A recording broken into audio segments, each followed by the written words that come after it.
Hi, my name is Chris Pilato. I'm the Executive Director at the Valley Shore YMCA, and this is our weekly video news update, and this is our special aquatics edition.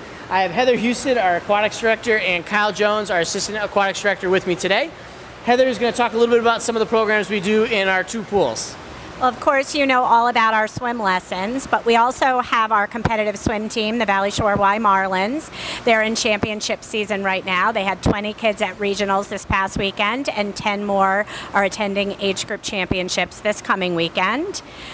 We offer adaptive swim lessons for children with special needs, and we've also taught all the first graders in Westbrook how to swim for the past 7 or 8 years, and this year we want to thank the Community Foundation of Middlesex County for the money that helps support that program, so thank you very much.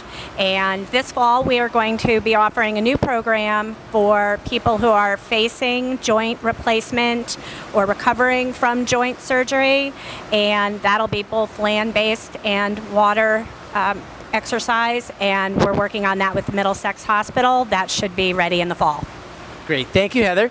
As you can tell, we've got a lot of exciting things that happen in our pools, and if you're a casual member who just swims laps, we want to make sure that you're aware of all the other fun, exciting things that we do. Kyle Jones is our Assistant Aquatics Director, and he's going to talk a little bit about what we do to maintain the environment in the pools. Kyle? Yeah. Each pool is tested for chlorine and alkalinity 4 times a day. Each pool has its own pool log. All the lifeguards are required and trained to test for the proper pool, the proper levels. In the event that the levels are off, they either get to me or they'll contact Heather, and we'll get it straightened out as soon as possible. In the event that we have an air problem, we have a contractor that comes in and they handle that as soon as possible. Great, thanks, Kyle. And we don't want to miss an opportunity to mention one of our secret behind-the-scenes staff members, Heidi, who couldn't join us on camera today. But Kyle, when Kyle can't fix something, Heidi's the person that actually comes in and troubleshoots for us several times a week in the morning. So Kyle and I are actually going to take you on a little adventure behind the scenes to show you what we deal with that you'll probably never see. But I think it's important that you know what it takes to run a couple pools at your local YMCA. So we're back. Kyle and I are actually underneath the Prymas Pool, which is our warm water pool. In one of my previous newsletters, I talked about the fact that we've had more than 10 million visitors since 1975 use the Y, and many parts of our building are showing that wear. And many of the parts that are showing that wear are stuff that you can't see. And so, you know, on occasion, we'll kind of show you some of the uglier parts of the Y and help you understand, you know, when we ask for money for our capital campaign and talk about writing grants and talk about the operations of the Y, it's because a lot of things that require your experience to be as best as it can be requires a lot of things that you never actually get to see that we spend our days thinking about. So Kyle, tell us a little bit about some of the issues that we're facing underneath this pool. Thank you, Chris.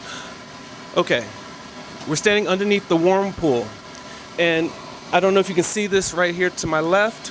We have a significant leak. In order to fix this leak, we have to replace a pipe. In order to do that, we're gonna have to drain the pool. That's almost 200,000 gallons we're gonna have to drain out to replace a pipe. Right now it's been patched, but the patch is no longer holding.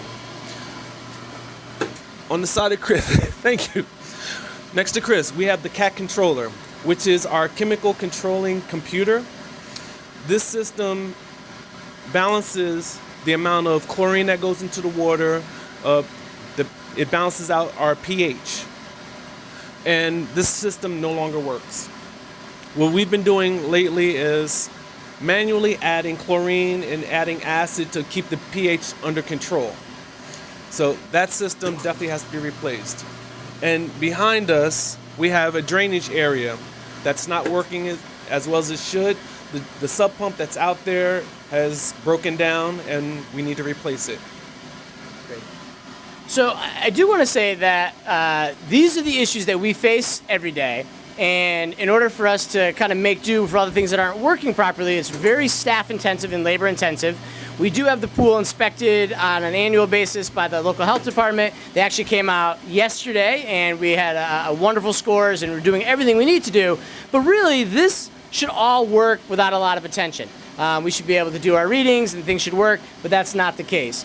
So not only are the repairs costly, but it's also costing us a lot in wage costs. Kyle and I are actually going to go show you underneath the leap pool and talk to you a little bit about what's happening in the leap pool this summer. So we are now underneath the leap pool, which is our lap pool. This pool was built 12 years ago, so it's certainly not nearly as old as the other pool, and quite frankly, this is what you want your mechanical room to look like. There are no alarms going off, everything's working fine, and even though this pool is new, we do have a lot of repairs that we need to do to this pool. If you swim laps in our pool, you may have noticed over the past 6 months that the water is sporadically cloudy on some days, and it's certainly not from a lack of attention. The issue is the epoxy paint that is inside the pool is well past its life, and now the paint and the concrete are starting to leach into the water, which is filtered out appropriately, but then it's clogging up the filter that we have down here, and it's clogging up the sand, and the system isn't actually working properly. So again, a lot of manual work to get the system working properly so that the environment you're swimming in is good. So this August, beginning on August 25th, we're going to need to shut the leap pool down for about 3 weeks.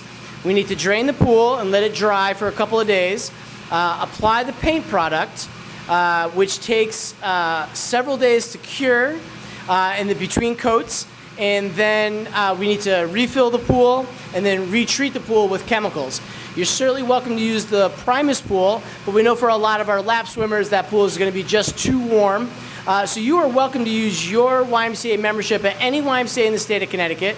The closest to us are the YMCAs in Branford, Mystic, and the one in Middletown. And you're a welcome guest there for the entire time our pools are closed down.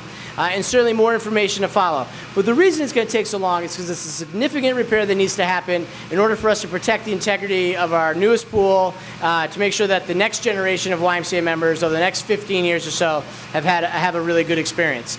We know it's an inconvenience, but it's a necessary step for us to maintain the building properly. Thank you, Kyle, for your time. No problem. I'll be back.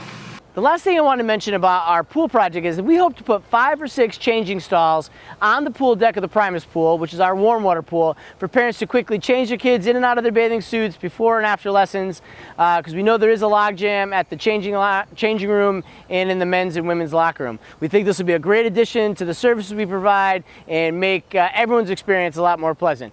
So more information to come on that. As always, thank you for being a loyal YMCA member, and I'll see you next week.